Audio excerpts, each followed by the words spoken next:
conocemos. Bueno, ¿cuál es el tema de hoy? Bueno, a todos de nuevo, gracias por estar, como siempre, por acompañarnos. En primer lugar, que yo sí voy a leer académicamente el currículum del doctor Rodríguez Soya. Pero antes quiero contarles que para mí la verdad que es un gusto y un honor, incluso para todos los que hacemos el Centro de Estudios en Sistema y Pensamiento Complejo, presentar siempre a Leonardo, que es sumamente generoso, nos acompañó hasta la constitución definitiva del centro y continúa. Recuerdo que comenzamos siendo en la facultad un nodo en el proyecto de investigación que Leonardo dirige en la UBA. Luego constituimos lo que hemos llamado grupo de estudio, trabajo de investigación, hasta que en el 2014, varias cuestiones más en el camino, y en el 2014 constituimos formalmente el Centro de Estudios en Sistema y Pensamiento Complejo. También quiero en ese momento, y aquí reconocerlo públicamente, que hemos tenido la suerte de disfrutar la conferencia del doctor Morel, aún por vía Skype. Y bueno, eso tiene que ver con el reconocimiento y la amistad que el doctor Morel, ahora lo he podido comprobar, le prodiga a Leonardo. Una segunda cuestión que también me gustaría comentar aquí, porque compartimos esta idea del pensamiento complejo. Después del curso de hoy ya no sé más de lo que escribo en el tesis, pero bueno, hay una categoría que está a la base de todo el pensamiento complejo, que es la religancia, y Leonardo usa siempre este término de religar, siempre religar. Digo, en este segundo momento también quiero hacer mención que para mí al menos me es imposible no ligar la vida personal y académica de Leonardo, porque esta religancia él la pone de manifiesto con sus amigos, con sus colegas y con su familia, porque así es Leonardo, y por lo tanto es un amigo más de esta casa a la que siempre ha venido y todas las veces generosamente. Tiene una larga trayectoria académica. Yo me he permitido rescatar algunos puntos. Como docente de grado se desempeña tanto en la Universidad Nacional de Buenos Aires y en la Universidad Nacional de Mar del Plata. También es docente de posgrado en la carrera de doctorado de Política y Gestión del Conocimiento en la Universidad Nacional de 3 de Febrero, en el programa de maestría y doctorado en Ciencias Sociales en el Instituto de Desarrollo Económico y Social. Su formación de base es las ciencias políticas, pero es doctor en Sociología por la Universidad de Toulouse, Francia, doctor en Ciencias Sociales por la Universidad Nacional de Buenos Aires. Puso y pone de manifiesto toda su trayectoria en esto del caminar por la complejidad, porque es miembro fundador de la Comunidad de Pensamiento Complejo, fundador y coordinador de la Comunidad Editora Latinoamericana y del Grupo de Estudios Interdisciplinarios en Complejidad de la UBA. En publicaciones, no voy a nombrar todos, he rescatado solo algunos de sus libros, numerosos artículos en revistas nacionales y extranjeras, como también capítulos de libros. De sus libros me permito mencionar Modelo de espacios controversiales y estudio de la complejidad en América Latina, Metodología de análisis, propuesta de formalización y aplicación al campo de la complejidad. Es coordinador general del tomo 1 y tomo 2 de la emergencia de los enfoques de la complejidad en América Latina, desafíos, contribuciones y compromisos para abordar los problemas complejos del siglo XXI. Voy a nombrar otro de esos libros, Por una epistemología compleja, políticamente orientada, contribuciones y tensiones entre la filosofía de la ciencia y la sociología del conocimiento científico. varios más, Pablo. El eje central de su trabajo, ya todos los que estamos aquí lo hemos conocido y en varias oportunidades lo hemos escuchado, pero me permito rescatar su trabajo en el programa de investigación interdisciplinario para el diagnóstico, el planeamiento estratégico y la gestión de problemas complejos en el campo de la ciencia, la economía, la política, la sociedad y la educación. Si bien este es un resumen de su labor académica, yo me permití en primera instancia, y quiero así terminar, recalcar nuevamente la generosidad, el compromiso y la entrega que tiene Leonardo, y hoy lo decía él en el curso, aquello que uno ama, lo que quiere, así lo pone en acción, ¿sí? Para enseñar, difundir, trabajar lo que él abrazó, que es la complejidad. La conferencia de hoy, Complejidad, Comunicación y Política, Comprensión y Construcción de Futuro, creo que vamos a dar cuenta de lo que Leonardo da cuenta tanto en su vida académica, profesional y personal, como desafío activo y social. Así que Leonardo, un gusto nuevamente y te escuchamos. Bueno, muchas gracias Paquita por esta hermosa presentación.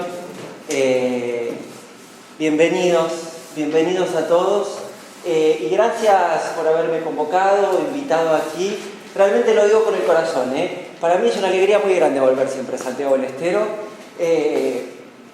Me emociono fácil a veces, porque le tengo un gran cariño a nuestro norte grande, porque mi abuela era de los pagos norteños, mi abuela era de San Antonio de los Cobres en Salta, y se fue de muy joven para Buenos Aires, y después ya no volvió a su pueblo. Y casi nadie de mi familia volvió, así volvió una vez con mi abuelo, nunca perdió como ese vínculo con la tierra, y yo me crié con mi familia, con ella en su casa cuando era pequeño, allá en Castelar, en Buenos Aires. Y fue recién después de que ella falleció que me gusta mucho viajar en bicicleta y estar en contacto con la naturaleza, que hice un viaje en bicicleta hasta volver al pueblo de mi abuela, y bueno, todo el norte para mí forma parte de mi vida, así que siempre que vuelvo acá realmente estoy muy feliz y siempre he sido acogido con mucho amor y mucho cariño, y es algo que valoro mucho. Así que, bueno, gracias a ustedes también por invitarme y por estar aquí hoy. Como dijo Paqui, el título de esta conferencia es Complejidad, Comunicación y Política. Y en realidad tengo que agradecerle también a Paquita el tema, el horizonte, el problema de esta conferencia, porque fue ella la que me provocó y me dijo, bueno, ya que venís para la maestría, ¿no querés dar una conferencia? Estaría bueno algo de esto. Y yo dije, wow, qué bueno, sí, fantástico. Y en parte le estoy agradecido por esa provocación, porque esa provocación me ha permitido tratar de integrar y de sistematizar algunas ideas, algunos pensamientos en los que venía trabajando, y son los que hoy quiero compartir con ustedes. Problematizar la idea de complejidad de comunicación y política, sobre todo para tratar de pensar juntos el problema de la comprensión entre los seres humanos y de la construcción de futuro, que en definitiva creo que es ese uno de los problemas fundamentales que enfrentamos. ¿Qué es lo que voy a tratar de hacer aquí? Bueno, yo diría que no pretendo transmitir el contenido de ninguna teoría, investigación o nada acabado, sino más bien lo que quería hacer era presentar esto como una suerte de notas borrador, si ustedes quieren, de esquelas de pensamiento para compartir con ustedes, para una filosofía política constructiva. La idea de una filosofía constructiva la retomo y voy a ir nombrando algunos pensadores que creo que nos pueden ayudar a pensar.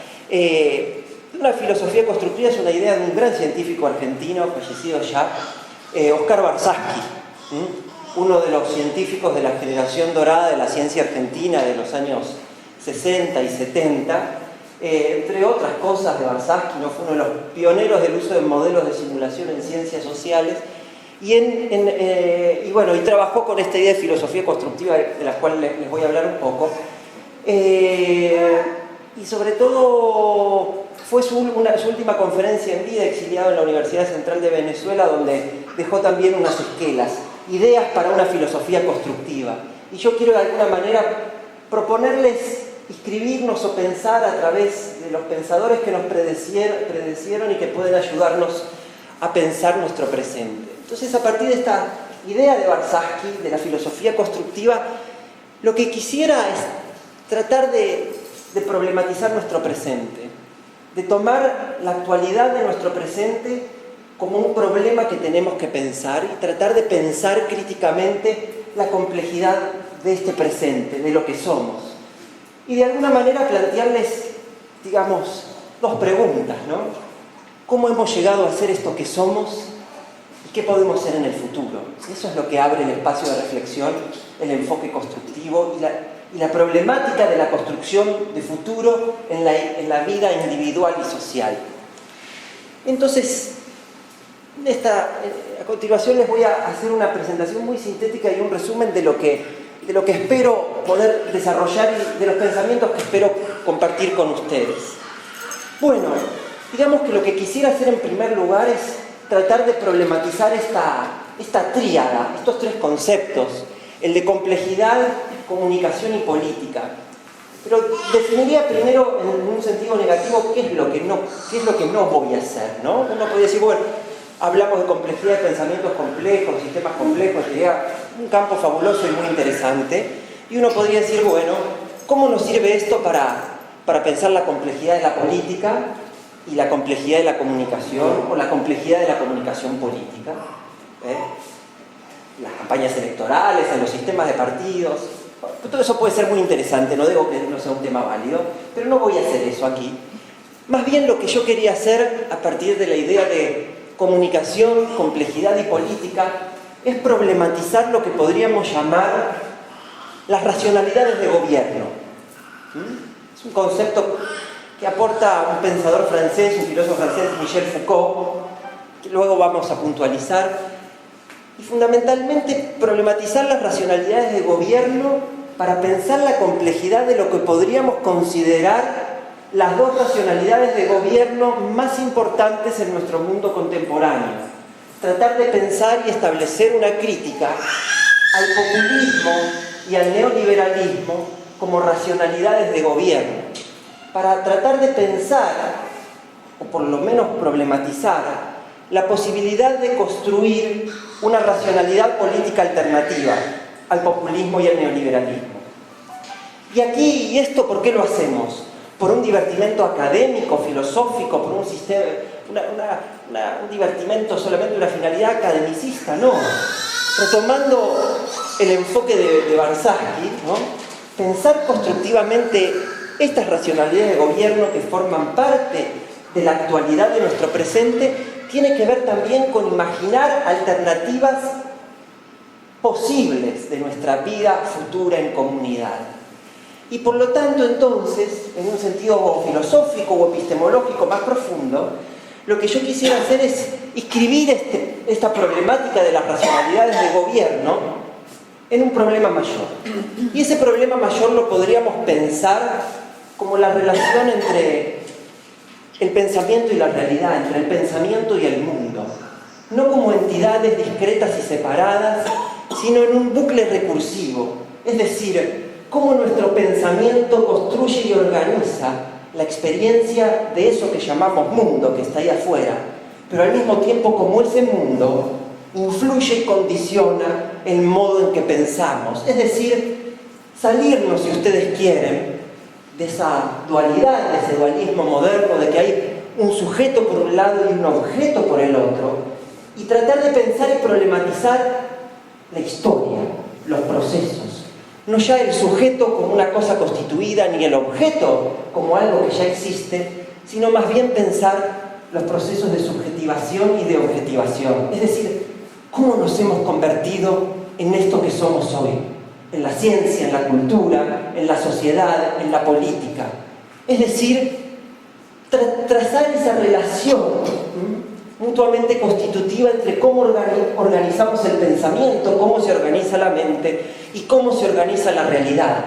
En un sentido epocal, civilizatorio, filosófico, se trata de pensar en una historia del pensamiento, en una historia de la racionalidad como un proceso correlativo y constitutivo a la constitución y a la historia de nuestro sistema mundo occidental capitalista.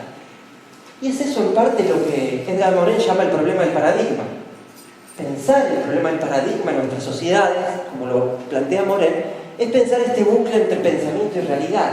Ese es el marco político-filosófico más amplio en donde yo quisiera escribir la reflexión sobre las racionalidades de gobierno, como formando parte de sistemas de pensamiento y la relación de este modo entre cómo pensamos y cómo construimos formas de vida colectiva en comunidad.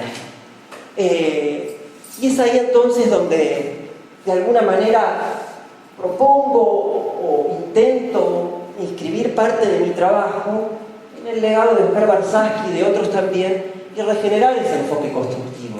Porque Oscar creo que hacía una pregunta que nos continúa interpelando a todos nosotros hoy en nuestro presente. La pregunta fundamental que hacía Barsasky era la siguiente. Se preguntaba, por un lado, ¿cómo es el mundo en que vivimos?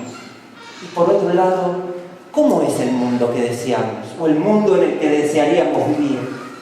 Y no entendamos por mundo simplemente, puede ser el mundo entendido como nuestra sociedad, o como el sistema social, o como la civilización, pero mundo también son las experiencias prácticas cotidianas en las esferas en las que pensamos y actuamos. Mundo es también lo que hacemos en la universidad, lo que hacemos en nuestros trabajos de intervención comunitaria o en los ámbitos que sean. Entonces la pregunta de Oscar creo que tiene plena vigencia. ¿Cómo es el mundo actual? ¿Cómo es el mundo que deseamos? Y la pregunta crucial: ¿cómo pasamos del mundo actual al mundo que deseamos? Y esto creo que lleva a pensar y a problematizar cuestiones de distinta índole. La pregunta por cómo es ese mundo que vivimos nos confronta, un poco a lo que en el lenguaje de Foucault habla de elaborar un diagnóstico del presente. Elaborar un diagnóstico del presente es problematizar la actualidad del hoy, del ahora, de lo que estamos siendo.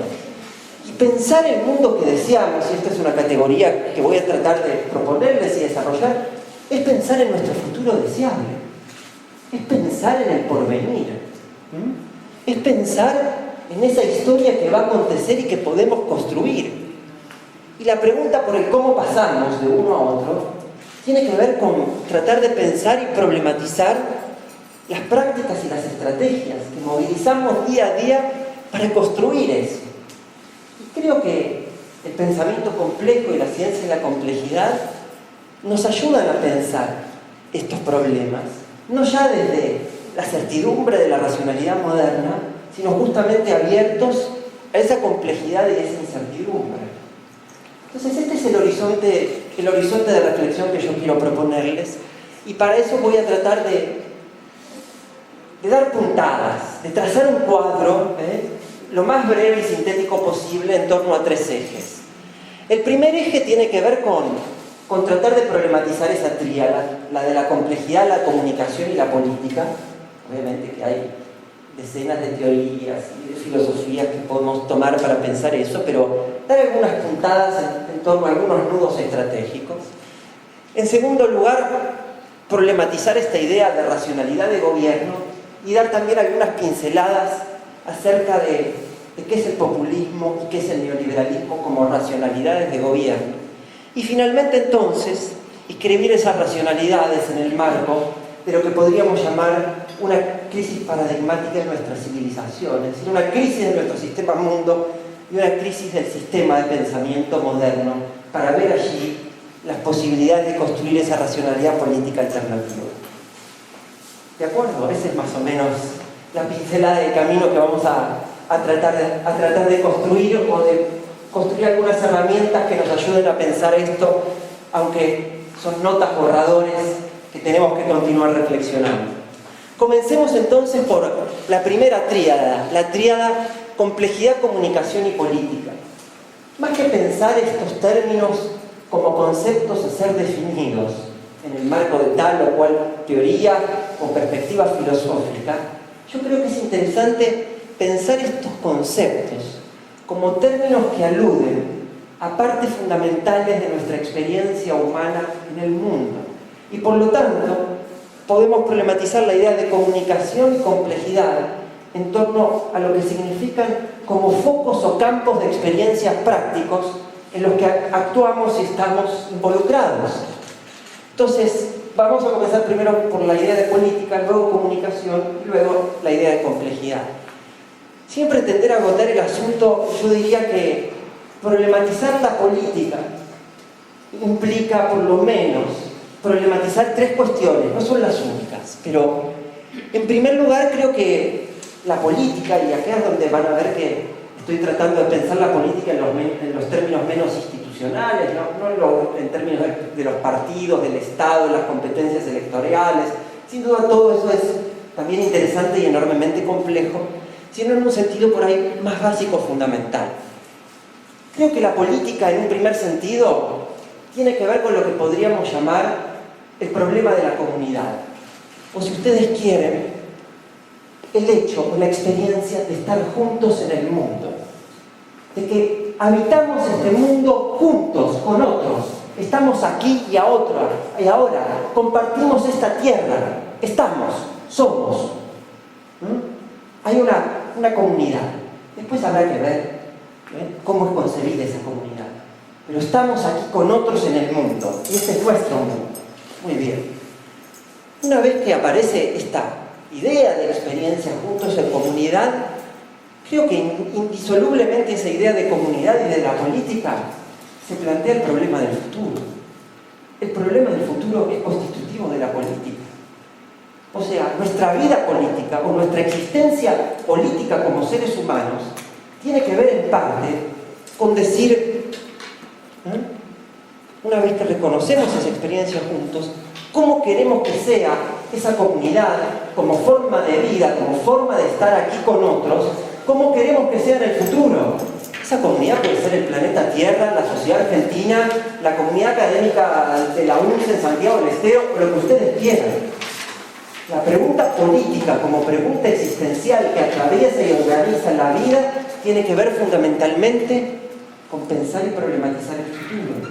Y el problema del futuro en parte es el problema de los fines. El problema de los fines. O sea, hablar de futuro es hablar de finalidades. Si tuviésemos que poner en una suerte de eslogan muy breve qué es la política, podríamos decir, la política es fundamentalmente deliberar sobre los fines, deliberar sobre eso que queremos alcanzar. Evidentemente, lo que hoy llamamos presente, este aquí y ahora que estamos, en algún momento antes en el tiempo fue futuro. Otros presentes distintos al actual podrían haber tenido lugar si otras cosas hubiesen sucedido.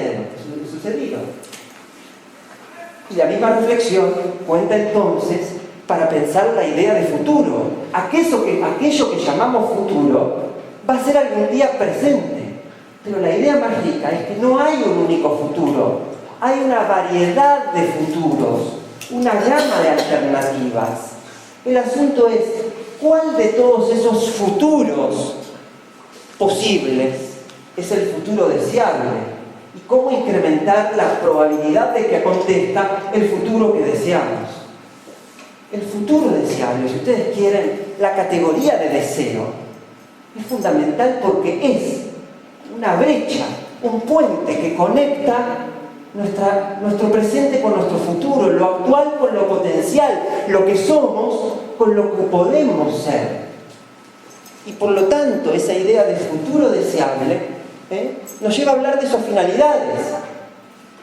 Y si ese futuro deseable implica la referencia a ciertos fines, entonces podemos preguntarnos, ¿deseable para quién? ¿Para quién el futuro es deseable? ¿Todos tienen el mismo futuro deseable? No, sin duda que no. Y por lo tanto, ese futuro deseable, esas finalidades, remiten necesariamente a juicios de valor. Son elecciones éticas. Valoramos esto como deseable o este determinado fin en relación con este otro. Por lo tanto, la política así pensada no la podemos separar de la ética. La idea de futuro deseable es tanto un concepto político como un concepto ético. Y en tercer lugar, esta idea de comunidad y de futuro la podríamos conectar con el problema del gobierno. No gobierno entendido como habitualmente lo entendemos. Decimos gobierno y pensamos, claro, las autoridades políticas del Estado. Así se entiende habitualmente gobierno. No quiero decir que eso no sea un sentido gobierno, claramente lo es. Sino que hay otro sentido de gobierno, que tiene que ver más con la etimología de la palabra gobierno, gubernalie, que era el arte de conducir los barcos, de timonear una embarcación. Y es ese sentido de gobierno como gubernalie el que aparece en la obra de dos pensadores. Uno es Michel Foucault, que piensa justamente el gobierno como esas prácticas, tecnologías o artes de conducción de las conductas. Y en ese mismo sentido lo entiende otro pensador muy interesante, que es un teórico chileno ya fallecido de la planificación, que fue Carlos Matus. Él dice, el gobierno es fundamentalmente una práctica o una estrategia para conducir un proceso social. Gobernar es conducir. Gobernar es conducir. Conducir, orientar la conducta de los otros, bueno, hacia esas finalidades estratégicas. Por lo tanto, esa dimensión del gobierno, situada a nivel de las prácticas de lo que hacemos, tiene que ver con el ejercicio del poder. No como una cosa que está allá arriba, sino como algo que está acá entre nosotros todo el tiempo. Esa dimensión de poder que organiza esas comunidades, esa experiencia de estar juntos. Y tiene que ver también con las estrategias que movilizamos para construir esos futuros deseables. Sin pretender agotar el asunto, bueno, creo que la idea de comunidad, de futuro y de gobierno nos permite empezar a pensar o problematizar cierta complejidad de la política. Vayamos entonces ahora, unidos a estas ideas, a la cuestión de la comunicación. También quiero proponerles una tríada. La cuestión de la comunicación como problema o como experiencia humana creo que está íntimamente ligado al problema de la comprensión. Es decir, a la posibilidad de entendernos con un otro. Para los que vienen de filosofía, si ustedes quieren, es un sentido más habermasiano. O sea, ¿cómo si no a través de la comunicación con el otro yo puedo entenderme sobre algo que hay en el mundo o que hay que hacer en el mundo? Imaginemos nuestra humanidad sin lenguaje. ¿Qué seríamos de nosotros sin el lenguaje? No podríamos pensar ni la constitución misma de la humanidad sin ese lenguaje, sin esa posibilidad de hablar. Por lo tanto, la idea de comunicación nos lleva o nos conecta a esa idea de práctica lingüística, hablar como práctica, como acción.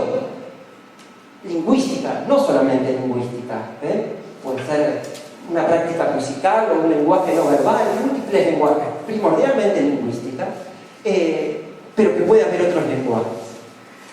La idea de que la comunicación, en segundo lugar, es un proceso dialógico. ¿Qué quiere decir esto? Primero que es un proceso, es decir, que se da en el tiempo. Estoy hablando y el tiempo va transcurriendo. La comunicación se da en el tiempo, implica un proceso. Implica un proceso dialógico. Dialógico viene de diálogo, pero viene también, es lo opuesto al monólogo. En el monólogo es uno solo el que habla. La comunicación presupone un diálogo, la comunicación presupone un otro. Incluso cuando escribimos, presuponemos a un otro virtual. Esto fue teorizado en el campo de la lingüística, por ejemplo, por Mijaíl Bakhtin, por sus análisis de Fourier y la problemática dialógica del lenguaje, y entre otros. Pero también ver la experiencia de la comunicación como el terreno en donde se constituye nuestra intersubjetividad. Esto es muy interesante, creo yo. Por ejemplo, desarrollos en los estudios en el campo de la psicología cognitiva han estudiado lo que se llama la intersubjetividad primaria y secundaria. Cómo se constituye la subjetividad del bebé antes de la adquisición del lenguaje hablado. Y ahí hay mucha gente que viene del campo de la antropología y la filosofía de la música que habla, por ejemplo, de la musicalidad comunicativa. Cómo la subjetividad del bebé se construye musicalmente por el diálogo, por los sonidos entre la madre y el niño antes de la adquisición del lenguaje. Fabuloso, fabuloso. Pensar no ya el sujeto, ni la subjetividad, ni la subjetivación, sino cómo nos constituimos intersubjetivamente. O estudios, por ejemplo, en el campo de la antropogénesis. ¿Cómo ha sido ese maravilloso proceso a partir de esa primera célula viva, cómo llegamos de la célula al Homo sapiens y a la complejidad de nuestro cerebro. Cómo sin anular la naturaleza, la humanidad construyó al mismo tiempo cultura para pensar esa naturaleza y esa cultura. Bueno, algunas hipótesis tienen que ver con esto también, ¿no? En algunos casos, por ejemplo, con las prácticas mortuorias. ¿Qué es lo que distingue al animal del hombre? Difícil de decir. El lenguaje, el pensamiento, la racionalidad. Bueno, algunas hipótesis en los estudios de prehistoria dicen que tiene que ver con las prácticas mortuorias. Los Neandertal fueron los primeros en enterrar a sus muertos. Ningún otro animal en la naturaleza entierra a sus muertos. Y enterrar un muerto implica el reconocimiento del otro ausente, el otro yo. Ahí hay un vínculo intersubjetivo. El otro ausente me permite afirmarme como sujeto en este mundo. Y la comunicación está ligada, creo, en parte a estas cuestiones, ¿no? La comprensión, la cuestión dialógica y la intersubjetividad. Creo que otra idea importante para pensar es la relación entre comunicación y discurso, temas que se solapan, ¿no? Y hasta se usan como sinónimos. ¿Es lo mismo comunicar que construir un discurso o que los discursos que circulan en una sociedad? Posiblemente no. Y quizás esta distinción entre la comunicación y el discurso pueda pensarse como el paso de la comunicación a la argumentación. O sea, hay discursos cuando empezamos a discrepar sobre algo en el mundo o sobre algo que dice el otro, y entonces nos vemos en la necesidad de argumentar. Surge una controversia, pero ¿por qué decís esto? ¿Qué pensás de esto? No, yo pienso que otra cosa. Ok, pasamos, ¿no?, de la comunicación al discurso. Y eso tiene que ver en parte con la raíz etimológica de la palabra dialéctica, como aparecía en los filósofos presocráticos e incluso en Aristóteles. Dialéctica, decía Alfredo Llanos, un filósofo argentino, viene del verbo dialegomai, y dialegomai quiere decir diálogo y contraposición argumental. Lo cual ya plantea cuestiones interesantes. Dialogamos cuando hay controversias y para que ese discurso se dé tiene que haber argumentos. En un proceso dialógico tiene que haber un otro. Si sacamos ese otro, bueno, ese discurso se complica o no sabemos si estaríamos en ese terreno estrictamente discursivo. Y por último, bueno, el problema del sentido. Nuestro mundo es un mundo con sentido. O sea, las cosas significan para nosotros, las experiencias, las realidades. ¿Cómo se construye el sentido? La significación de lo que es el mundo, en la vida, en la sociedad, en la cultura, en la ciencia. ¿Cómo surge ese sentido de los sentidos sino a través de lo que hacemos, de lo que decimos? Y creo que aquí hay que pensar el sentido no simplemente como la construcción de esos campos de significación, sino también vinculado a la cuestión del poder, ¿no? Hoy yo les evocaba en el curso la figura de Voloshinov, un lingüista ruso, que decía, bueno, la palabra es la lucha del terreno, la lucha por el poder, la lucha por ideológica, la lucha por el sentido. ¿Qué es lo que significa democracia, libertad, política? Darle sentido a nuestro mundo es luchar por el sentido, y eso nos lleva a pensar esa dimensión del poder. Cómo nos constituimos como sujetos en relación al lenguaje, al discurso, a la comunicación. Cómo esos sentidos que circulan en la sociedad están inscritos, ¿no? El concepto que viene de la lingüística, que usa por ejemplo el Eliseo Verón o el propio Peirce, en una red infinita, una semiosis social infinita, que es la relación entre el sentido y el poder en la sociedad. Pero también, si ustedes quieren, cómo a través de la comunicación, del discurso y la construcción del sentido, establecemos una relación con la verdad. Cómo construimos verdad a través del sentido. Y entonces quisiera dar algunas pistas que nos van a servir para pensar el problema de las racionalidades políticas vinculadas a la cuestión del sentido. Y les pongo dos ejemplos muy breves, simplemente como prolegómeno importante para comprender lo que voy a decir luego. Uno es algo que posiblemente muchos de ustedes escucharon, el modelo clásico de la lingüística de Saussure, ¿no? Un signo lingüístico, las palabras poder, democracia, en realidad es la unión de dos cosas, de un significante y de un significado, ¿no? Cada palabra, poder, democracia, neoliberalismo, populismo, libertad, ciencia, es la unión de esas dos cosas. El significante es lo que se llama la imagen acústica, la huella anémica de la Saussure, ¿no? Y el significado es el concepto, lo que significa esa cosa, casa. Bueno, muy bien, este es el algoritmo fundacional de la lingüística. Y acá aparece, generalmente en estas lingüísticas clásicas, o sea, una primacía del significado. Lo importante, lo que nos importa es el significado. El significante es la etiqueta, la palabra, que es como un paquete de reglas, es lo que envuelve, lo que representa el sentido. Significante, la palabra, si decimos casa, esto, no importa. Eso viene a representar el sentido de lo que queremos decir. Bueno, hay una lectura interesante que hace un psicoanalista francés, Jacques Lacan, que hace una relectura de Freud, mediado por lecturas lógicas, epistemológicas y también de la lingüística. Y lo que va a hacer Lacan, entre otras cosas, va a ser lo que él llama una inversión del signo lingüístico. O sea, si esa lingüística saussuriana decía, lo más importante es el significado, Lacan se va a preguntar, ¿de dónde surge la significación? ¿Del significado? Él va a decir, no. La significación, en realidad, lo que tenemos que tener en cuenta es el significante. El sentido surge de cómo articulamos significantes en una cadena. El significado no está nunca dado a priori. Tiene que ver con cómo articulamos y unimos palabras. Por ejemplo, si yo les digo verdad, racionalidad, objetividad, neutralidad, leyes, evidencia empírica, hipótesis, ¿de qué estoy hablando? Obvio, la ciencia, ¿quién va a dudarlo? El sentido de la palabra ciencia, del significante ciencia, no hay nada en el concepto, sino al campo de significantes que articula y al que remite. En términos de la lectura, digamos, lingüística que Lacan hace de Freud, ¿no? Esas operaciones que Freud veía en la interpretación de los sueños, del desplazamiento y la condensación, corresponden en términos de las figuras retóricas de la lingüística a la metonimia, es decir, hay una articulación de significantes en cadena y el sentido se desliza hasta el infinito. ¿Hasta qué momento? Bueno, hasta que aparece una operación metafórica, que Lacan va a llamar el point de Capitón, que los autores llaman designante rígido, punto nodal, es decir, un significante que anuda todos esos en una cadena y construye el sentido. ¿Verdad? Objetividad, ciencia. Ah, claro, de acuerdo. Ciencia remite a todo esto. Hay estos significantes en cadena. Bueno, muy bien.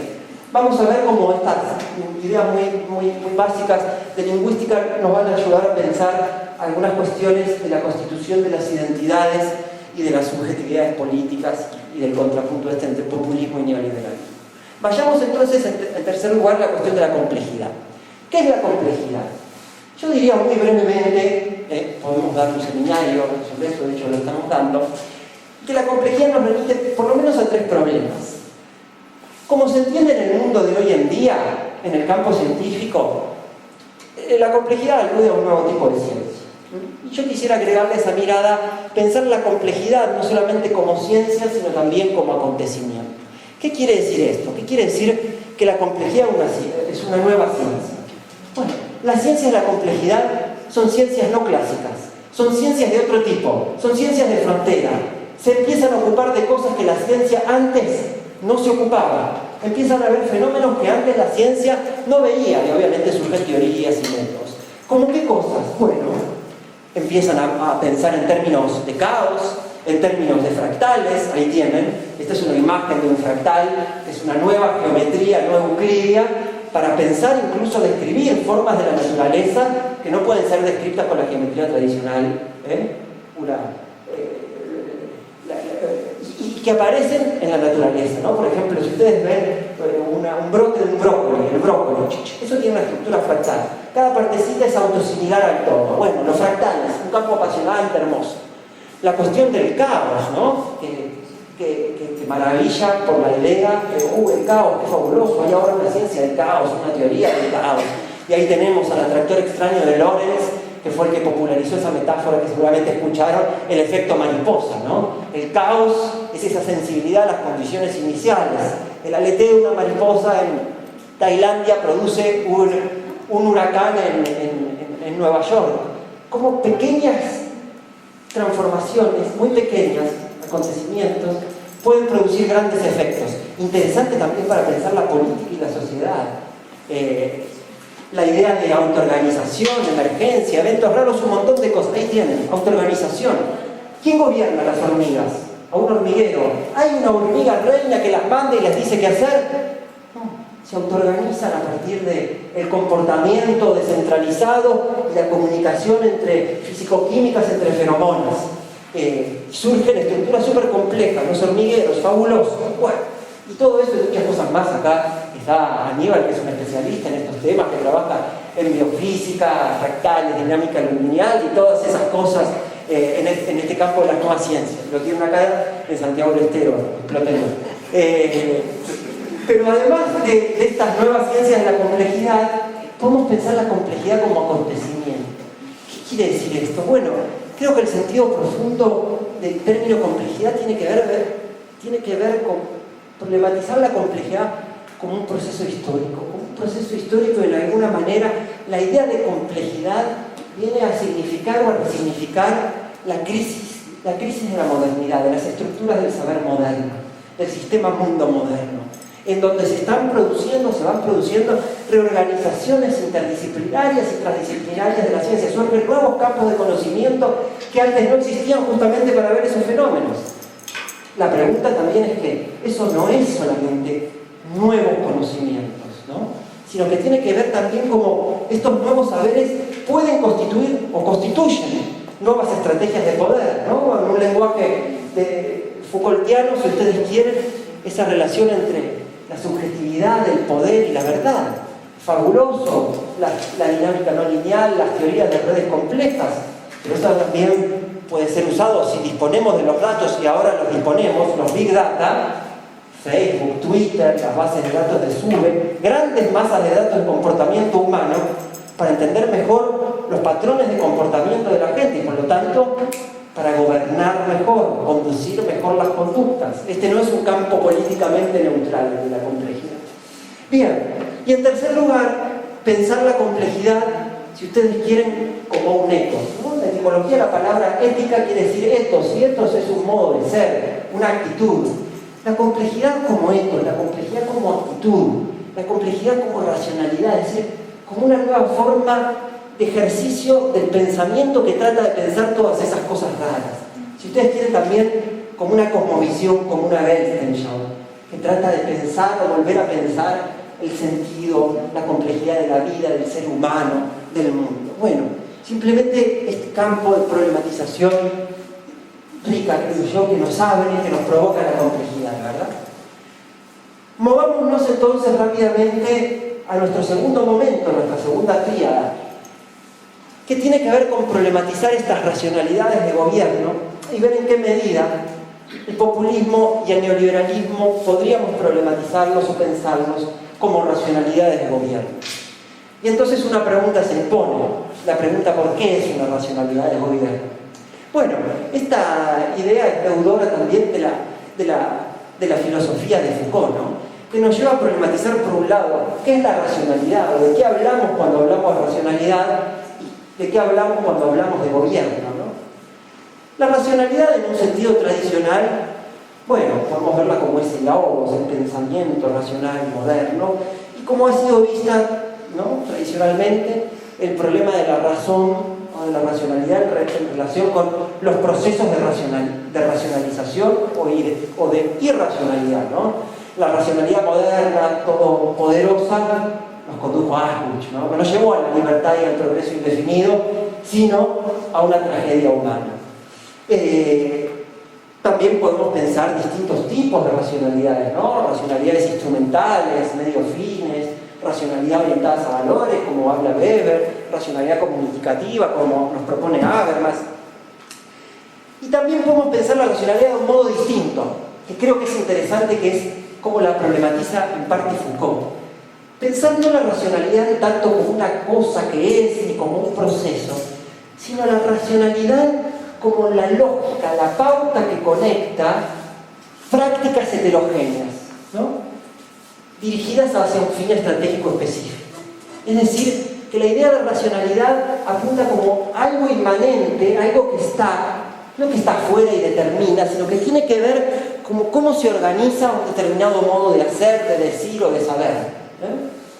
Por ejemplo, ¿por qué en un determinado momento de la historia de la humanidad surgió la medicina y la medicina se ocupó digamos, de hacer vivir? De hacer vivir. ¿Por qué en un momento empezamos a hacer alcantarillados públicos, implementar políticas de salud pública, campañas de vacunación? ¿Cómo se constituyó la medicina como campo de saber que también tenía una finalidad estratégica, hacer que la población viva, hacer vivir y no ya dejar morir, como decía Foucault? Bueno, interesante. ¿Qué racionalidad está operando ahí en esas prácticas, por ejemplo, la de la medicina? O de cualquier otro campo. Y por el otro lado, la idea de gobierno. La idea de gobierno en el sentido que les evocaba antes, no el gobierno como dominación. Gobernar no es obligar. Gobernar no es obligar, no es dominar, no es ejercer la violencia física directa, ¿no? El gobierno tiene que ver con eso que decíamos antes, con dirigir o conducir la conducta de los otros. Y por lo tanto, la idea de gobierno presupone en algún sentido la libertad de acción de los gobernados, que los otros pueden actuar, porque tienen cierta libertad para hacerlo. Pero cuando hablamos de gobernar, entonces es cómo encauzar, cómo dirigir esa libertad hacia un determinado fin. Por lo tanto, en la idea de gobierno lo que está es esta idea de regular o de tratar de regular un campo de acciones de determinado grupo de sujetos o de una población. Racionalidad y gobierno, lo que nos lleva entonces a la idea de una racionalidad de gobierno o racionalidad gubernamental.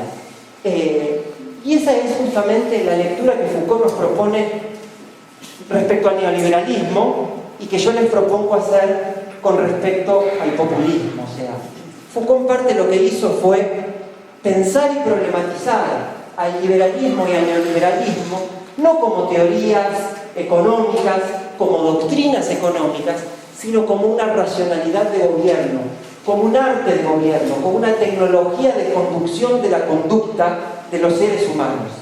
¿Y en qué consiste esta racionalidad gubernamental que es el liberalismo y neoliberalismo? Bueno, ahí esta idea de Foucault va a decir, lo que funda la eficacia del liberalismo en estos 200 años tiene que ver con la idea de libertad que forman parte de las artes liberales de gobierno. ¿Y cuál es ese papel de la libertad? Bueno, la idea de que lo que hace el liberalismo para gobernar es fundamentalmente crear condiciones de aceptabilidad donde los sujetos, nosotros mismos, nos experimentamos como libres. Nos experimentamos como libres y por lo tanto, en realidad, obedecemos o pensamos que obedecemos a deseos, motivaciones e intereses que provienen de nuestra propia libertad. Y en realidad en lo que consiste el neoliberalismo como estrategia de gobierno es crear esos entornos, esas condiciones de aceptabilidad en donde nosotros mismos nos experimentamos como libres. Ahí reside el poder en términos de la eficacia histórica del liberalismo y neoliberalismo como práctica de gobierno. Y por lo tanto, y esto es sumamente interesante, es pensar el liberalismo en relación a la constitución de un ethos, es decir, un modo de ser en el mundo, en la producción de una subjetividad, cómo nos constituimos como sujetos en esas condiciones que el liberalismo nos propone. Y si ustedes quieren, lo que buscan esas prácticas liberales de gobierno es la autorregulación de los propios sujetos. Entonces, ¿cómo podríamos sintetizar o caracterizar a grandes pinceladas el neoliberalismo como paradigma gubernamental? Bueno, al principio a través de una tríada que podría ser esta, ¿no? El lugar que ocupa la libertad, el riesgo y la seguridad en las tecnologías liberales de gobierno. Dijimos que presuponen esa idea de libertad, que está en la raíz clásica del liberalismo como habitualmente la entendemos: laissez-faire, laissez-passer, dejar hacer, dejar pasar. Dejar hacer y dejar pasar, ¿qué cosas? Dejar pasar que las cosas acontezcan, que los sujetos se comporten como se comportan en el mercado, aquí o allá. Y por lo tanto eso introduce, si ustedes quieren, una incertidumbre, un riesgo. Y en la medida en que hay una incertidumbre, un riesgo, hay una necesidad de gestionar esa inseguridad, ese riesgo, manejarlo. Les voy a poner un ejemplo muy concreto. ¿Cómo sería una gestión neoliberal del combate contra la droga? Podríamos ir a otros ejemplos más antiguos como ese Foucault. ¿Cómo se combate el neoliberalismo la droga? ¿Prohibiendo la droga? No. El liberalismo ni el neoliberalismo prohíben nada. No se trata de prohibir, de proscribir lo aceptable y lo aceptable. Se trata de dejar hacer. Y ese dejar hacer, bueno, de acuerdo, hay delincuencia o hay narcotráfico. Lo que tenemos que hacer es modificar esas condiciones. Esas condiciones en donde eso está operando. ¿Y qué es modificar las condiciones? Por ejemplo, perseguir a la delincuencia, perseguir a los narcotraficantes, regular o trabajar en términos de distribuciones aleatorias, de tasas, bajar la frecuencia estadística de ocurrencia de esos eventos. Y en la medida en que hacemos eso, perseguimos la droga, los narcotraficantes, esto, etc., lo que estamos haciendo es hacer que la droga se haga más cara en la calle. Hacer que la droga se haga más cara en la calle. No eliminamos nunca el problema, no, pero lo regulamos en ciertos parámetros de normalidad. Riesgo, seguridad. Otras tres ideas importantes que aparecen en las tecnologías liberales y neoliberales. Uno, delegación de la responsabilidad del individuo. O sea, el neoliberalismo actúa o gobierna a través, si ustedes quieren, de una moralización de la conducta. De una moralización de la conducta en el sentido, vos sos responsable de conducirte responsablemente en tu vida. Esto es muy interesante, es todo un campo para trabajar. Por ejemplo, hoy por hoy, los discursos de la alimentación saludable en los organismos internacionales. No te dicen qué comer, te incitan a que tengas una práctica, cuídate vos mismo, come bien, ¿para qué? Para estar bien. Eso si no, después se vienen las enfermedades no transmisibles, degenerativas, que tiene también un costo. Buscamos reducir un costo económico, pero haciendo que el sujeto se gobierne a sí mismo. Delegación de la responsabilidad en los individuos. En el límite, esto es muy compatible con la teoría del capital humano. En definitiva, cada individuo es un empresario de sí mismo. Nos tenemos que comportar como empresarios de sí mismos. Cuando pagamos la educación de nuestros hijos, o decidimos incluso tener un hijo, o hacer un curso de idioma, no son gastos de consumo. El obrero o el trabajador, todos en definitiva somos capitalistas. Y lo que hacemos es hacer inversiones sobre nosotros mismos. La educación de nuestros hijos, nuestros estudios. De la empresa al individuo, cada uno en definitiva es una empresa. Segunda idea, el neoliberalismo gobierna creando ambientes. Es esta idea, no gobierna directamente diciéndote qué hacer. Moldea esas condiciones, no interviene directamente sobre el juego, crea las reglas del juego. Y habitualmente lo pensamos así, nosotros decimos, no, el neoliberalismo es dejar la libertad, toda la economía, la prevalencia del mercado. Esa ya es una idea vieja, esa es la idea del liberalismo del siglo XIX. Libertad económica para todos. Los liberales clásicos del siglo XIX creían que el mercado es una realidad natural. Pero los neoliberales del siglo XX, neoliberalismo alemán o estadounidense, no creen en absoluto que el mercado sea una realidad natural. No la es. El mercado no se crea solo, no surge solo. El liberalismo clásico pensaba, y habitualmente lo pensamos así, la primacía del mercado implica el retiro del Estado gendarme, el Estado mínimo. En el paradigma neoliberal no se trata del Estado mínimo ni de una ausencia de Estado. Justamente el Estado es el encargado de crear las condiciones de funcionamiento de los mercados. Sí, vamos a dejar esa libertad de hacer, pero estableciendo estas reglas de juego, creando un mercado. Es lo que está a la base de la socialdemocracia alemana después de la posguerra. Después de la destrucción del Estado nazi, ¿qué hacer con un Estado donde no hay Estado? Economía social de mercado. El Estado es el responsable de crear esos mercados, de crear ambientes. Por eso se operan no de modo directo, sino por acción a distancia.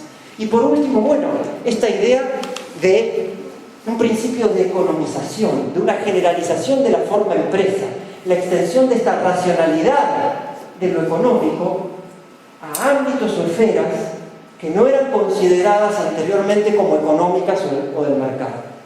Es decir, la extensión de la forma empresa a todos los ámbitos de la sociedad y la cultura, la educación, la salud. Eso está a la base de las estrategias neoliberales de gobierno gestadas en el siglo XX. Y por eso, un poco el lenguaje Foucaultiano, no se trata ya solo de gobernar a los otros, sino que hacer que los individuos sean capaces de gobernarse a sí mismos. Y esto es algo que está muy ligado a la idea de autoorganización en los sistemas complejos. Y eso en parte es quizás lo que hace a la robustez del neoliberalismo como sistema complejo adaptativo. Bien, vayamos y avancemos entonces ahora con la idea de una racionalidad populista. Ya tiramos aquí estas grandes pinceladas. ¿Qué es el populismo? Bueno, y se discute mucho el populismo y en la academia también, y hay teorizaciones del populismo. Yo lo que aquí sugiero es una hipótesis posible de pensar análogamente el populismo con este sentido de racionalidad de gobierno. El populismo como una racionalidad de gobierno, no como una teoría o una filosofía política, sino como un arte de gobernar. Uno de los teóricos del populismo más importantes, que fue Ernesto Laclau, teórico y filósofo político argentino, uno de sus libros emblemáticos pues, se llama justamente La razón populista. Con lo cual ahí tenemos un germen para decir, bueno, el populismo puede ser considerado una racionalidad de gobierno. Claro que todavía no hubo un Foucault que haga la genealogía de ese populismo. Eso tendríamos que hacerlo, creo. Bueno, ¿en qué consistiría, pensemos primero, esa complejidad del populismo? Bueno, yo empezaría en principio pensando en la complejidad de la idea del pueblo y la polisemia de la idea del pueblo. Y pueblo en su etimología remite a dos raíces, ¿no? A la idea de populus por un lado y de plebs por otro.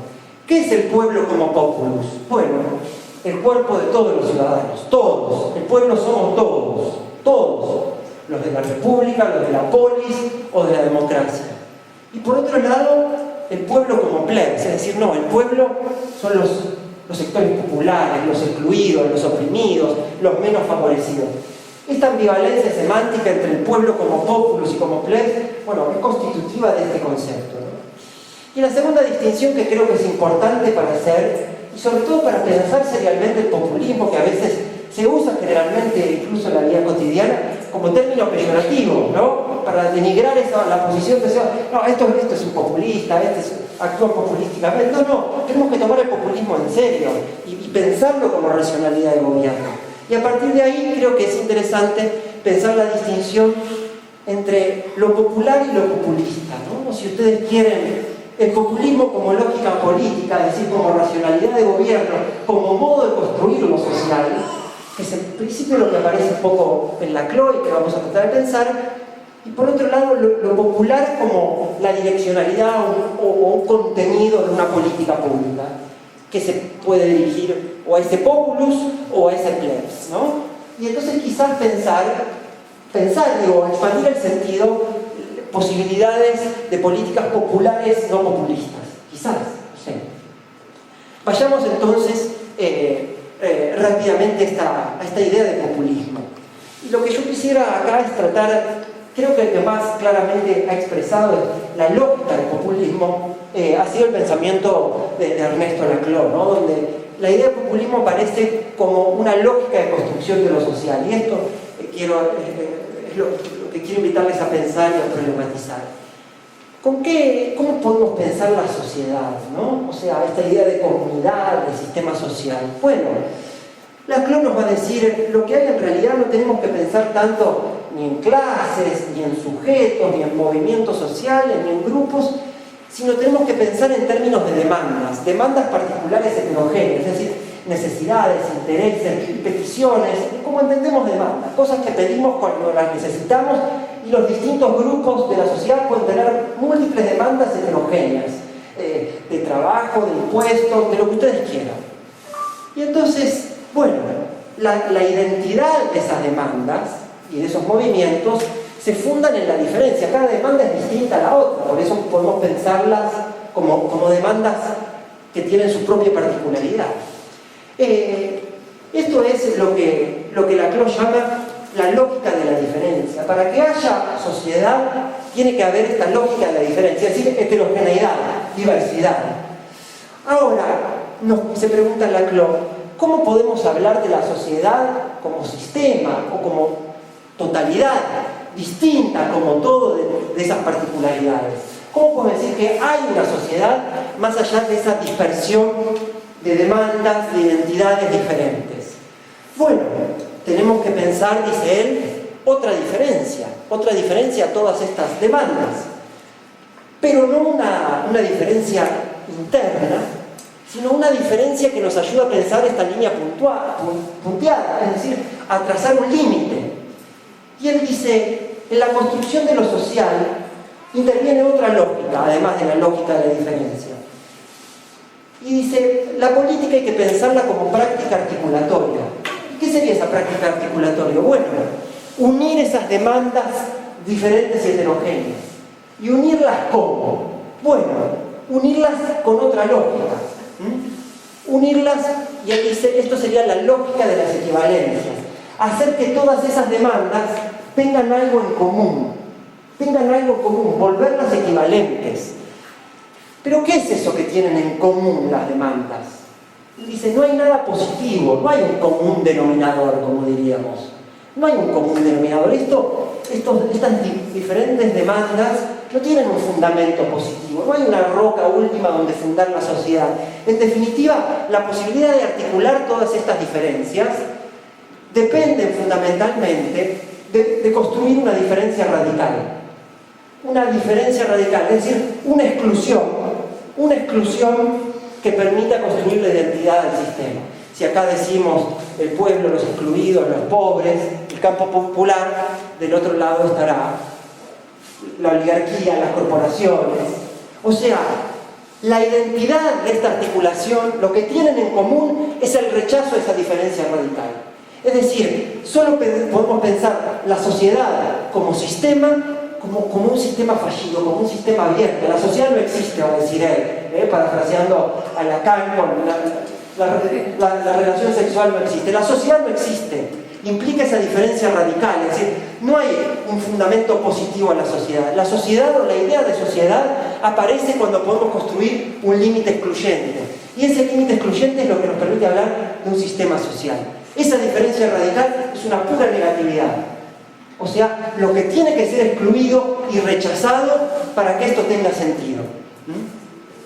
Lo excluido es lo que funda el sistema. El sistema social carece de fundamentos positivos y por eso, bueno, la sociedad es esa totalidad fallida. Y por lo tanto, en la lógica del populismo aparecen dos conceptos muy importantes que son el de antagonismo y hegemonía. Podríamos decir que el principio del populismo, ¿no? El principio del populismo tiene que ver, como lo dice el propio Laclau, con la división dicotómica de la sociedad en dos campos antagónicos. Es decir, la sociedad, el espacio comunitario, aparece como fracturado o escindido. De un lado, lo que vamos a llamar el campo popular, esas demandas, esas identidades diferentes, y la construcción hegemónica, bueno, la hegemonía es, como ya lo pensaba Marx y Gramsci, es un particular que ocupa un lugar universal. No hay universales, lo único que hay es particularidades.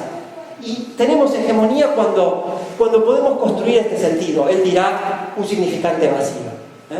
Un significante vacío que permite construir y regenerar de modo permanente ese antagonismo y crear el otro campo, el del antipueblo. Pueblo, antipueblo, amigo, enemigo. Cadenas equivalenciales de diferencias opuestas. El populismo requiere de la regeneración permanente del antagonismo para la construcción hegemónica. Como dice él, si este campo del antipueblo y del enemigo desaparece, el pueblo como actor histórico se desintegra. Por lo tanto, la lógica populista implica el campo permanente de ese antagonismo que crea esa frontera de exclusión y que fractura el espacio comunitario. Para ir terminando, les propongo tratar de pensar o de problematizar, de tomar en serio el populismo y el neoliberalismo y de hacer un contrapunto entre ellos para pensar no solo las diferencias, porque habitualmente en nuestro sentido común decimos, sí, claro, el populismo es la alternativa diferente al neoliberalismo. Problematizarlos para tratar incluso de ver qué es lo que tienen en común. Porque pensando esos límites es como quizás vamos a poder trascenderlos. Y yo les propongo brevemente 6 puntos, ¿no? La lógica de la simplificación, la lógica clásica, el paradigma de la simplificación, la configuración del lazo social, el problema de la producción de la verdad, los supuestos antropológicos que aparecen en estas dos racionalidades, el lugar de la crítica y, en último lugar, el lugar de la ética y la producción de la subjetividad. Para ir brevemente al grano. Yo creo que el neoliberalismo y el populismo, más allá de sus diferencias, comparten en común lo que podríamos llamar la lógica dicotómica de la lógica clásica, es decir, un principio de disyunción. Los dos operan por disyunción. Disyunción es esto. Desunir es dividir, ¿no? La disyunción es esto, separar, desunir, desligar. Está a la base de la Constitución, si ustedes quieren, del paradigma de la simplificación de la ciencia moderna. Sujeto, objeto, ciencia política, objeto, entorno, ciencia, valores. Toda la modernidad está construida en base a un paradigma de la simplificación y esos principios de la lógica clásica, ¿no? Identidad, no contradicción, tercio incluso. En la medida en que, bueno, veamos, ¿y cómo opera esa disyunción en el neoliberalismo y en el populismo? Yo creo que hay que ir de modos distintos. Yo creo que la lógica que subyace al neoliberalismo es una lógica disyuntiva, fundamentalmente atomizante, o sea, en esta imagen del individuo como empresario de sí mismo. Y el populismo opera también con una lógica disyuntiva, pero no con una disyunción dicotómica, es decir, la necesidad de la división permanente y la fractura del espacio comunitario en dos campos antagónicos. Pero en los dos hay disyunción. Y por lo tanto, por vías distintas, los dos terminan produciendo una fractura del lazo social. Uno como atomización de individualidades que compiten y el otro como dos comunidades dentro de una propia comunidad.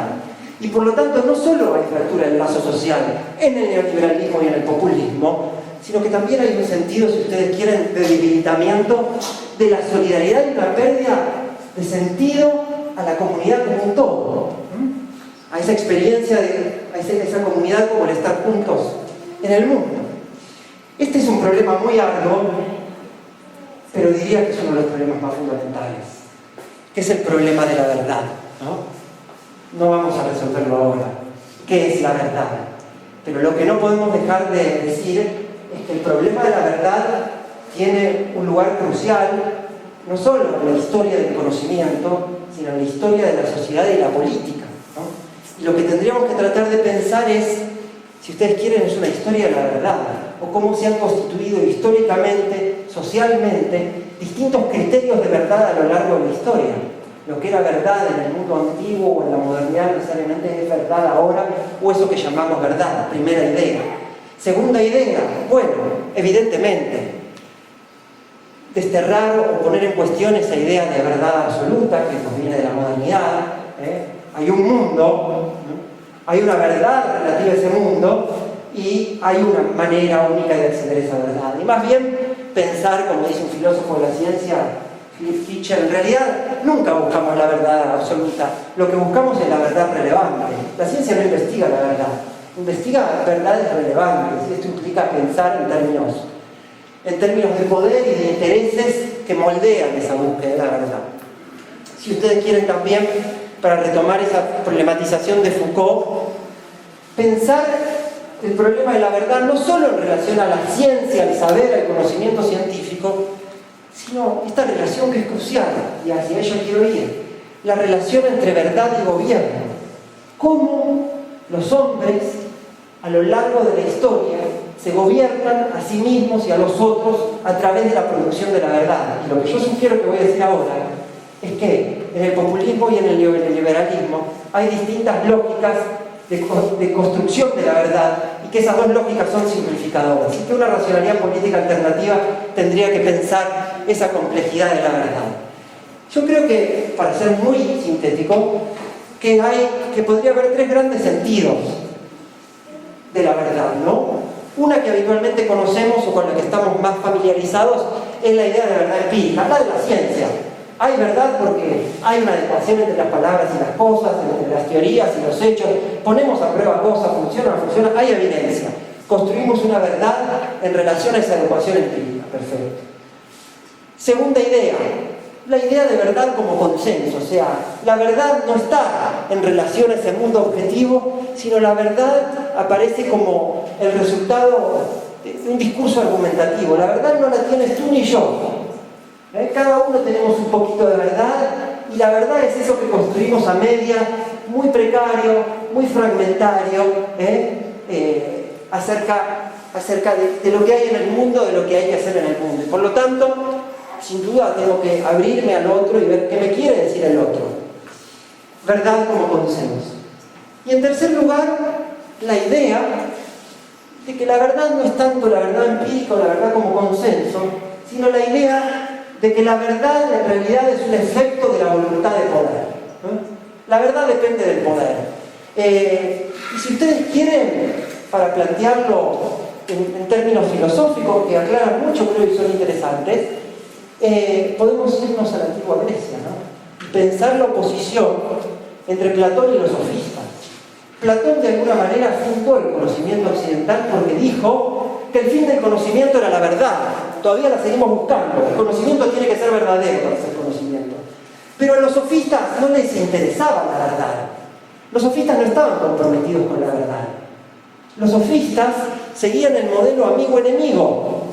Es decir, lo importante era vencer al oponente. Por eso Aristóteles, todos se horrorizaban con los sofistas. ¿Por qué? Porque en definitiva era como un uso ilegítimo de esa dialéctica o de ese discurso. Había que persuadir y derrotar al oponente a cualquier precio, haciendo pasar el argumento débil por el fuerte o el argumento falso por verdadero. No importa la verdad, importa el poder. Y el poder es eso, derrotar al enemigo. Yo creo que si absolutizamos, cada uno de estos conceptos de verdad tiene algo de verdad, pero cada uno de estos conceptos de verdad, absolutizado como un único criterio de verdad, es una simplificación con consecuencias sociales, éticas y políticas peligrosas o problemáticas, ¿no? Si simplificamos o absolutizamos la verdad como voluntad de poder, podríamos decir que eso es la simplificación sofista, ¿no? Si absolutizamos la verdad empírica negando las otras, diríamos que eso es la simplificación empirista, perdón. Y si simplificamos la verdad como consenso, caemos en la simplificación racionalista, ¿no? Habernos llevado al extremo. En definitiva, sí, a través de la razón vamos a lograr entendernos y construir un consenso. Quizás ese consenso no lo construyamos nunca, pero no podemos dejar de intentarlo. Si ustedes quieren, la democracia deliberativa liberal está aquí, el parlamentarismo inglés. El parlamento como ámbito de diálogo y discusión donde se construyen consensos a través de la deliberación. El modelo de verdad del populismo estaría no tanto al lado de la verdad empírica y la consensual, sino hay que tomar como verdad lo que el poder dice de verdad. Es decir, aquello que funda el antagonismo y la división dicotómica de la sociedad en dos campos iguales. Por eso en el populismo reaparece esta lógica del amigo y del enemigo de esa matriz sofista. Liberalismo. Bueno, está esta oposición entre el homo juridicus y el homo económico que funda en parte la modernidad, ¿no? El hombre como sujeto de derecho, el hombre como sujeto de interés y de utilidad.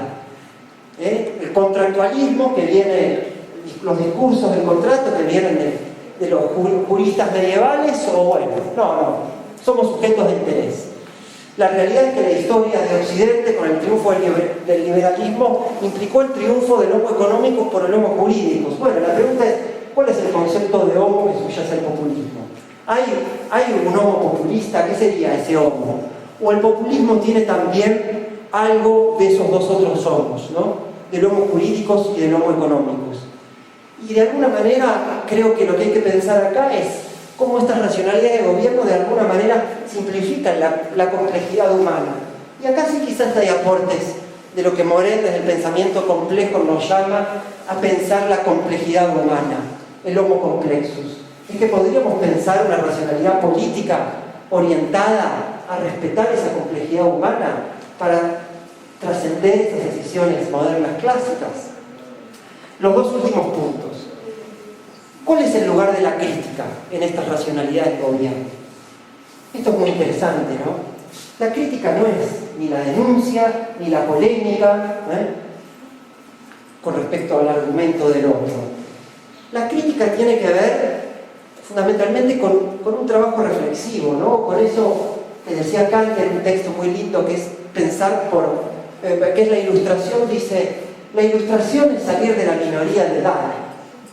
Y la minoría de edad es que otros piensen por nosotros. Ser mayores de edad es pensar por uno mismo. Y en esa lectura, ¿no? En definitiva, y pensar por uno mismo es problematizarnos permanentemente a nosotros mismos y pensar los límites. ¿En qué punto esta idea de crítica puede suceder en el marco de una racionalidad neoliberal y populista de gobierno? Dejo planteadas preguntas. ¿Es posible la crítica desde el campo popular sin amenazar la construcción hegemónica? ¿O la lógica propia de la hegemonía y la construcción popular lleva justamente a esa carencia de crítica del propio campo popular? Porque en definitiva la crítica a lo popular implicaría debilitar el antagonismo y fortalecer al enemigo. ¿En qué manera el populismo bloquea o estimula la crítica? Y de alguna manera la eficacia histórica del liberalismo, ¿no? Esta idea de libertad está también a la raíz de ese liberalismo, ¿no? La libertad de pensamiento, el uso público de la razón que nos hablaba Kant. Es posible, ¿no?, que esa crítica a la racionalidad liberal también nos permita trascenderla. Bueno, creo que aquí está parte también el desafío de esa posibilidad de una racionalidad política compleja que pueda pensar sus propios límites. Por último, ¿cómo pensar el lugar de la ética en estas racionalidades de gobierno?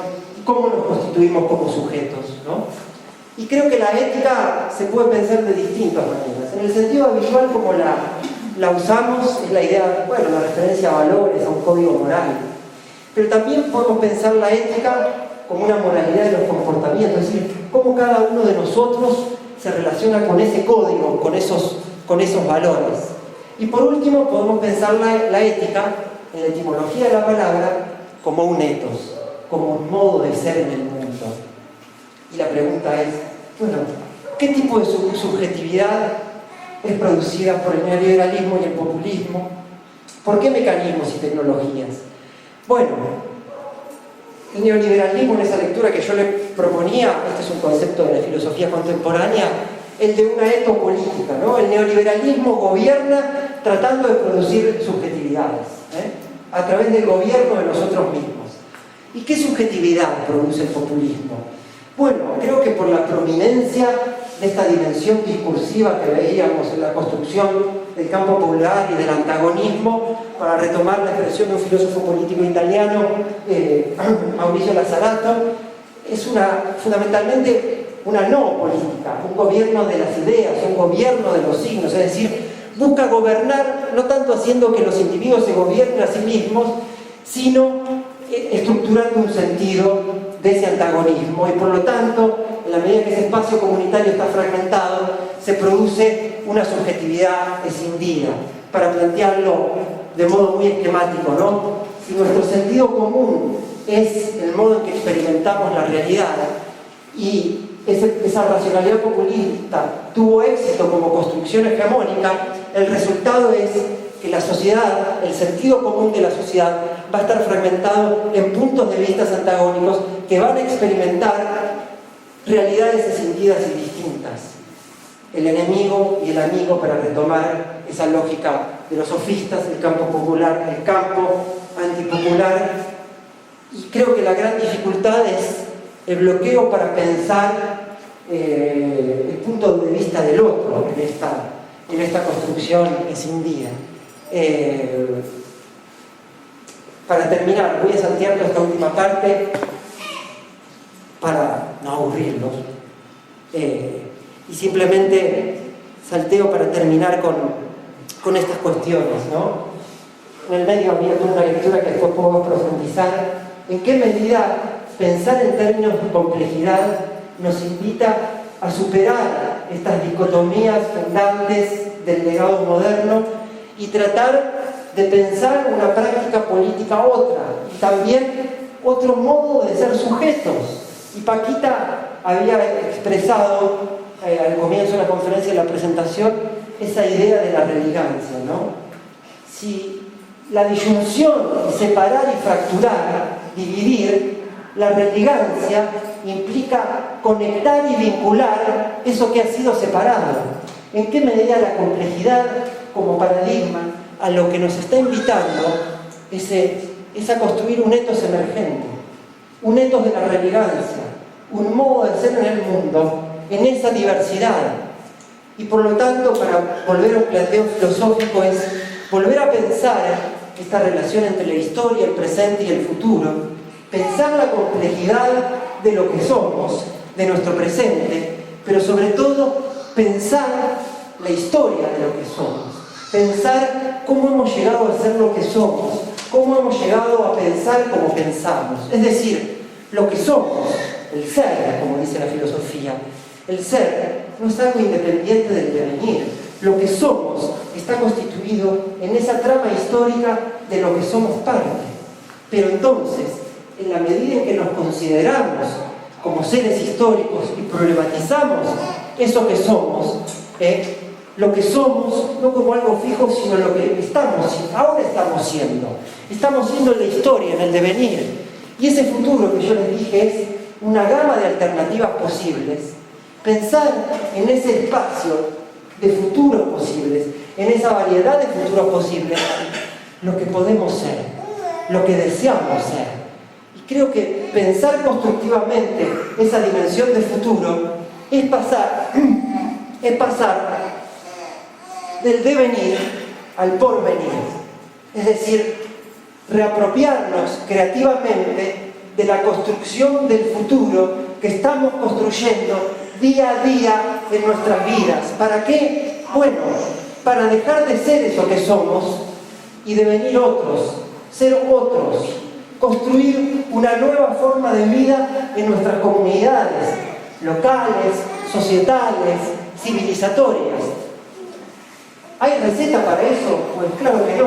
O sea, creo que si hay un mensaje de la complejidad, sería el desafío humilde, prudente y apasionado a tratar de pensar de otro modo y tratar de actuar de otro modo. Y no podemos hacer eso si no tratamos de religarnos con el otro, de religarnos para regenerar aquello que decía Kant, la ilustración, es decir, la crítica, pensar esos límites de lo que somos para construir el futuro que deseamos.